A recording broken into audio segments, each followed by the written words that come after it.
It's Megyn Kelly time now, and the depths of Prince Harry's coronation sulk are laid bare today with damning revelations that he did briefly go to Buckingham Palace after his father's crowning. But check this, he scurried away back to America without seeing any of his relatives.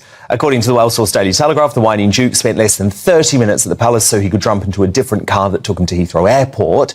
Despite running his mouth about his family non-stop for the past 3 years, Harry wasn't so keen to speak or even meet with them personally and took no part in the official coronation portraits. Now, the revelation contradicts sources close to the Duke of Sussex, who said he swerved them purely for practical reasons.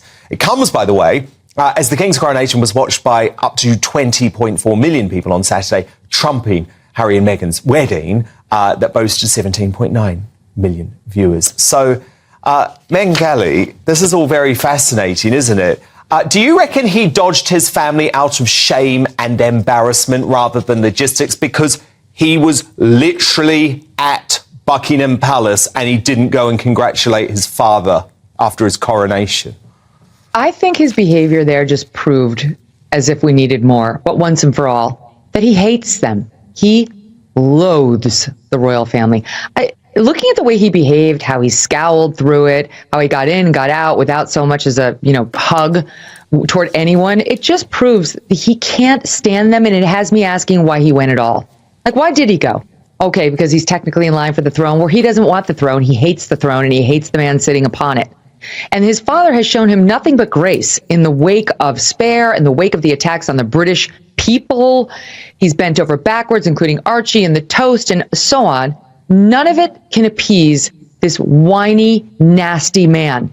So I really hope this is the last time that he goes over there and that he goes to Buckingham Palace and that he stays home with his preening wife in Montecito while she orchestrates her fake, oh, paparazzi, here on my walk while I happen to have my little scarf on while walking the dog, moments, which none of us buys. They should stay there. They should stay with the paparazzi in Montecito, and he should stay as far away from the royal family as he can get. Do you know what I found extraordinary? One of the newspapers over here got their top lip reader in. And even when he was sitting in the pews of Westminster Abbey, knowing that every camera in that place was watching him, he still couldn't help, in this moment, Megyn, moan to Jack Brooksbank, who's the husband of one of the York girls, about how terribly he's being treated by his own family. He never stops moaning. The royal drama surrounding Meghan Markle and Prince Harry never truly disappears. It simply evolves. And now, a fresh wave of speculation has exploded online after comments from Megyn Kelly sparked intense debate about the future of the Sussex marriage. But beneath the headlines, there's a much bigger conversation happening here. One about celebrity branding, power dynamics, status, and survival inside the ruthless world of modern fame. Because when relationships become global business empires, love is no longer the only thing at stake. And the real question may not be whether the marriage survives, but whether the Sussex brand can. One reason these rumors continue to gain traction is because the public has never fully understood what holds Harry and Meghan together beyond their shared conflict with the royal institution. In the beginning, their relationship was framed as a rebellion against tradition. Two people fighting. This should be a comfort to people who are angry with him, and I realize that's the majority of your country and mine.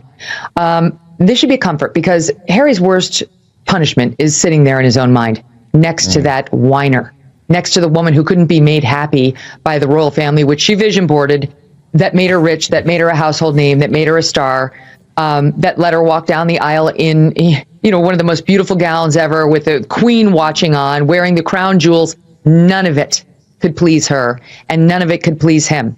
So this should make you happy because these two are now saddled with each other. And what's left now? Season 2 of her hit podcast. Stop. No. No one wants that. And no one's listening to that, by the way. Fun for you and me, but no one else. I think that's the worst 20 million Spotify ever spent. Megyn, I had to get you to react to this beautiful moment of Princess Anne and the hat with the red feather. That wasn't a coincidence, was it? Princess Anne is kind of a badass. She was like, Princess Anne, you have one mission. She was like, nailed it. You literally can't see him. It was brilliant. You can't tell me it wasn't intentional, right? They're too smart. And everything, everything is choreographed down to the last moment, the last medal. So there's no way this was an accident. I enjoyed that. Now, look, I know you love little Prince Louis, as we all do, but can you believe that Harry and Meghan have sent their awful little mouthpiece, this odd little bloke, Omid Scobie, out today to actually blame the children, blame the Wales' children, as the reason why the family was slightly late to the coronation. So it feels like they're prepared to stoop very low in their war against the Wales. And as if Omid Scobie is really getting scooped. For freedom against an outdated monarchy. That narrative created enormous public sympathy, especially in America. But over time, the couple transitioned from royal figures into commercial personalities. That changed everything. Once they left royal duties, they entered an environment where relevance must constantly be maintained. In Hollywood and elite media circles, visibility is currency. Public attention becomes part of the business model, and that creates pressure most marriages never experience. Every appearance, every interview, every podcast, every public statement suddenly carries financial and reputational consequences. The relationship stops existing purely in private. It becomes a global product. That's why even small signs of distance or tension immediately trigger speculation online. At the center of all this noise is a deeper reality most people overlook. About the royal family from anyone connected to the royal family, I'm sure they all hate him. They recognize he's on Team Sussex. Like, I probably have more sources in the royal family than Omid Scobie has, and I have none. Absolutely. I have you. The only person I trust for news about the royals. So, yeah, it's a lie, and it comes from her and from Harry, who are insanely jealous. And you know what they're going to be calling, Prince William's and Princess Kate's children one day? King. So they're jealous of that too. They think it should be Archie. It should be Lilibet. It should be them. That was Meghan's problem right from the start, that she wasn't going to be number one. She had to play second fiddle to that Kate Middleton. And I'm sure she looked on with rage as those beautiful children stole the show while an actual king was being coronated. Still, they stole the show. They were so cute. They were perfectly behaved. Even little Louis, kind of colored within the lines. And she couldn't take it. The spotlight was off of her, was off of her kids, so she sent her mouthpiece out there to hit those kids. Now, Megyn, this would usually be a bit rude, me raising this, but I'm going to do it because he was so rude about William.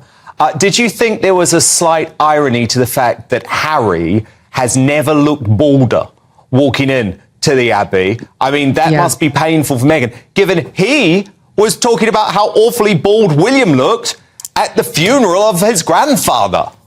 It really was such a nasty, unnecessary shot at William. I mean, everyone knows that William's losing his hair. And everyone knows, by the way, that if William wanted to keep his hair, there are all sorts of drugs he could take and so on. He's not vain enough. He doesn't. I was looking at Princess Kate. She could probably be full of Botox and filler right now, like most 40-year-olds. She's clearly not doing that. This couple is who they are, which is the opposite of the way the Sussexes go about their lives. Just take a look at Meghan's latest publicity photos. Okay, there's been some interventions. It's fine, but I'm just telling you, there's a jealousy there.